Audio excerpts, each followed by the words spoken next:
Attends, je vais me prendre le café avant. Ok. Alors, du coup, salut tout le monde. Il y a...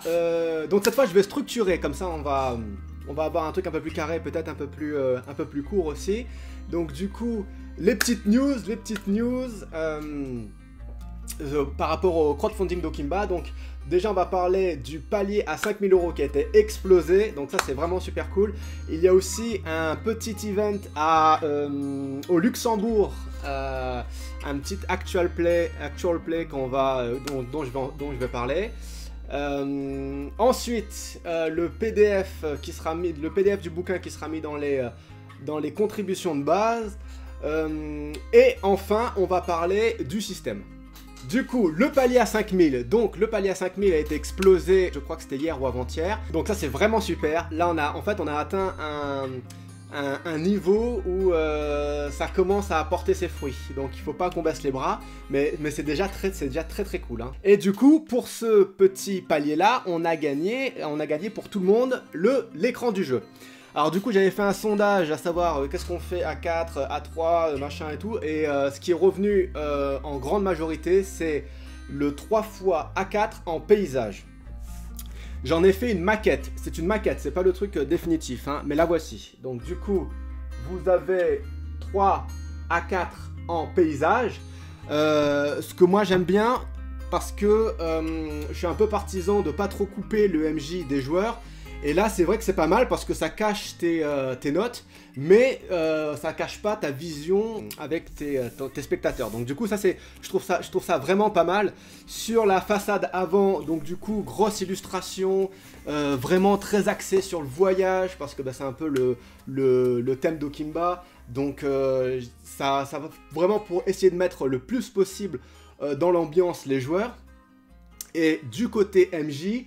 Donc sur la page de gauche, vous avez un résumé de toutes les lignées, un beau tableau bien clair, comme ça vous vous y perdez pas très vite. Vous pouvez aussi créer des PNJ si vous en avez besoin.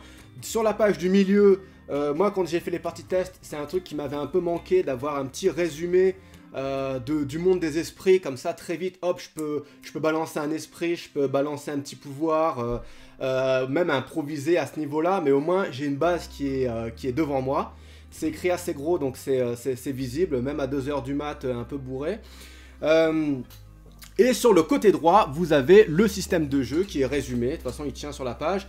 Et aussi un résumé des dégâts des armes. Donc ça, c'est pas mal aussi. Quand il y a un combat, on peut avoir très vite le tableau des dégâts. Comme ça va vite. C'est plutôt simple. Donc ça, c'est vraiment cool. Je répète, c'est une maquette que j'ai faite là en imprimant ça... avec mon imprimante et puis en mettant des bouts de scotch pour voir ce que ça a donné, mais on va passer par un imprimeur, ça sera plastifié, ça sera top. Même déjà la maquette, je trouve que ça marche déjà pas mal.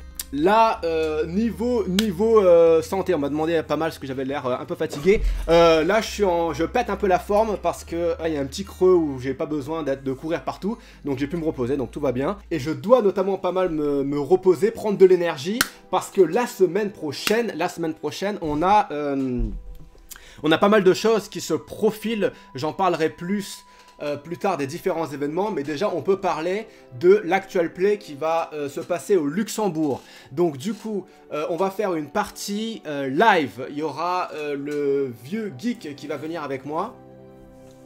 Donc on va au bar Respawn qui est au Luxembourg. Vous avez l'affiche, moi j'ai relayé l'annonce sur mon Facebook et sur le Facebook de Galion Sauvage. Donc vous pouvez très facilement retrouver les détails et cliquer dessus, notamment l'adresse pour ceux qui veulent venir. Parce que ceux qui veulent venir, il y a des petits cadeaux. Je dirais pas ça concerne quoi, mais si vous entendez le bruit, vous allez comprendre. Et on va faire une partie de jeu de rôle, une partie de 2 à 3 heures, et on va jouer le scénario d'introduction du livre de base. Donc comme ça, ça vous donnera un petit aperçu concrètement de comment on joue au Kimba, et les thèmes qui sont abordés, et puis comment ça peut être très vite fun. Et ça sera filmé, et après on va le rebalancer sur YouTube. À savoir sur quelle chaîne on va le balancer, ça on verra plus tard, mais en tout cas ça sera sur YouTube. Ensuite, mes petites notes. Oui, j'ai reçu pas mal de messages me demandant où est-ce qu'il est le PDF.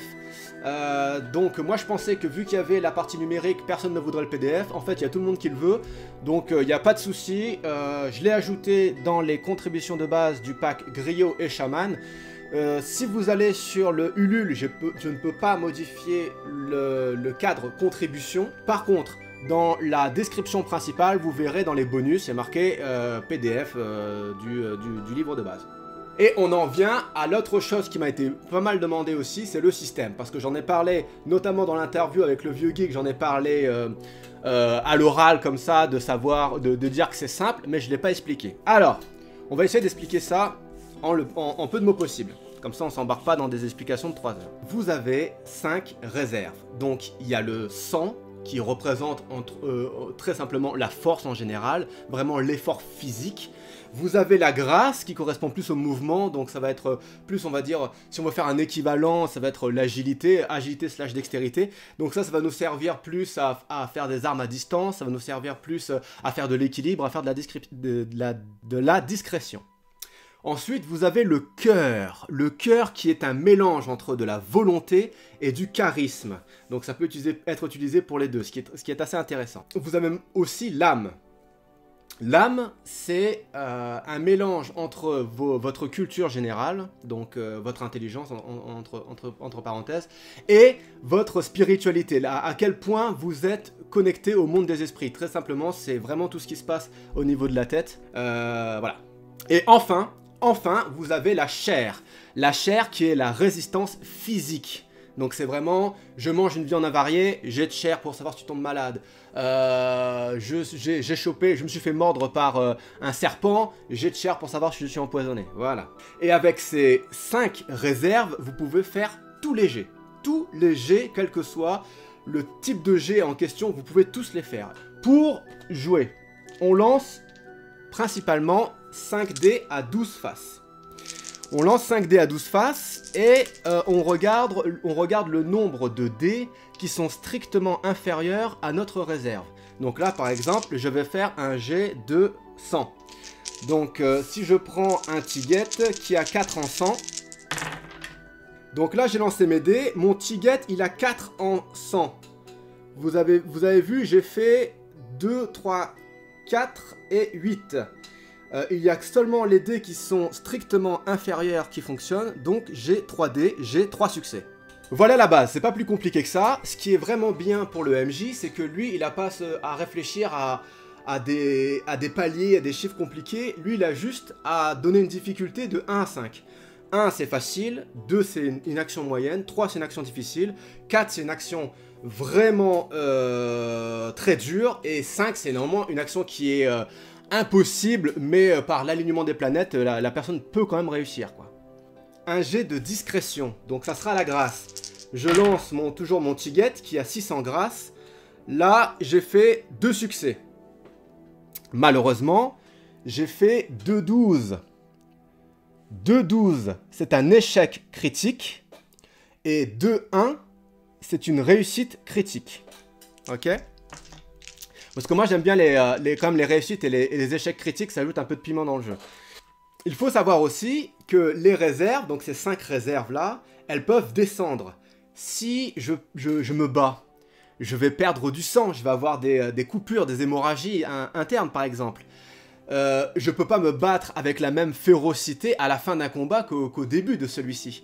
Donc du coup, automatiquement, à chaque fois que le personnage va prendre des blessures, et ben sa réserve va descendre, du coup le chiffre qu'il va devoir atteindre va descendre aussi, donc ce qui va rendre l'action plus difficile. Donc ça c'est aussi intéressant parce que le MJ il a pas à gérer ça lui. Lui automatiquement, si le personnage prend des blessures, il va de plus en plus galérer à atteindre un certain palier. Et donc vous faites une hémorragie, vous perdez du sang, bah vous perdez de la force. Si vous vous foulez la cheville, bah vous perdez de la grâce. Donc en agilité, en dextérité, ça va être plus dur à escalader, à aller dans les arbres, tout ça.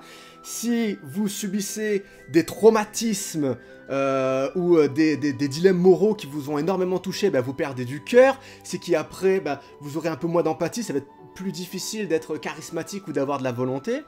Si vous avez beaucoup réfléchi, vous vous êtes éclaté le crâne à à mettre en place un plan toute une journée, ben vous perdez de l'âme. Et du coup, ben, ça va être plus dur le lendemain à réélaborer un plan ou à trouver des solutions pour un puzzle, par exemple.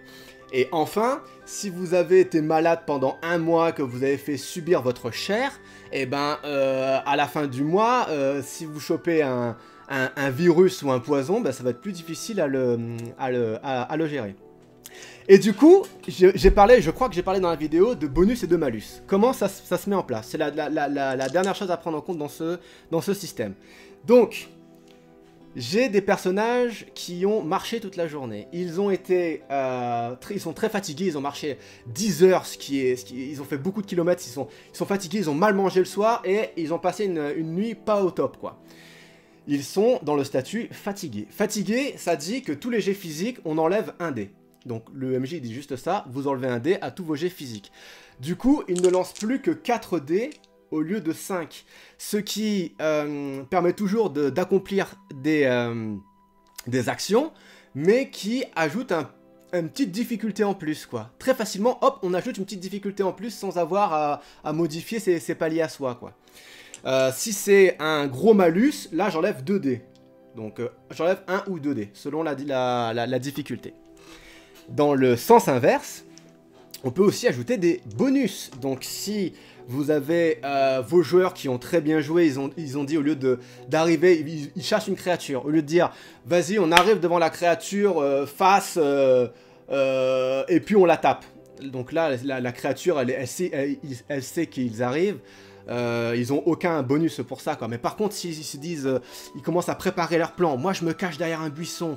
Moi, j'ai mis un piège au sol qui va lui attraper une patte. Comme ça, elle va être un peu handicapée. Quand moi, je vais pouvoir charger derrière, et puis je lui la charge de dos. Et ben, tout ça, vous pouvez mettre en place un bonus. Donc, soit ajouter 1 ou 2 dés à la personne qui a réfléchi avant d'effectuer une action, ou qui s'est mis en avantage dans son action. Ce qui est très chouette, c'est que ça, nous, quand on a fait les parties d'Okimba, très vite ça devient un jeu de bonus-malus. Et du coup, les joueurs, ils vont tout faire pour être intelligents et pour tourner la situation à leur avantage. Donc ça fait des joueurs plus futés, plus malins, quoi. L'autre souci, l'autre problème, c'est que ça fait aussi des MJ plus sadiques. Donc voilà, je remercie encore ceux qui ont partagé le crowdfunding. Déjà, ça fait venir des gens, ça a fait grossir le crowdfunding. Et comme je vous l'avais dit, je sais plus dans quelle vidéo, mais ça a commencé à faire bouger des gens. Donc on a commencé à avoir des partenaires qui nous ont contactés, déjà, même avec juste 5000 €. Et plus on va faire grossir la cagnotte, plus des gros vont venir, et plus ça va accélérer ce qui va venir après le crowdfunding. Parce que ce que moi j'aimerais, ce que je ne veux pas faire, c'est que je ne veux pas qu'on sort un crowdfunding livre de base, et puis le crowdfunding est fini, puis il tombe dans Oblivion, quoi, tu vois. Non, non, moi j'ai envie que... y a déjà des trucs qui sont prévus pour la suite. On parle de scénario, on parle de bestiaire, on parle de livres, tout ça. Je préfère pas trop teaser tout de suite, mais il y a des trucs qui sont prévus. Plus on explose le crowdfunding, plus ces choses-là arriveront vite, mais elles arriveront à un moment ou à un autre. Je veux que Okimba soit périn, qu'on laisse pas la communauté toute seule, et avec leur livre de base, qu'on continue à sortir des trucs. Bah voilà, et voilà. Merci, à très vite, je vous tiens au courant dès qu'il y a des nouveaux trucs qui vont sortir, mais il y a du lourd qui va arriver pour le mois de juin, là. Allez, ciao tout le monde, bye.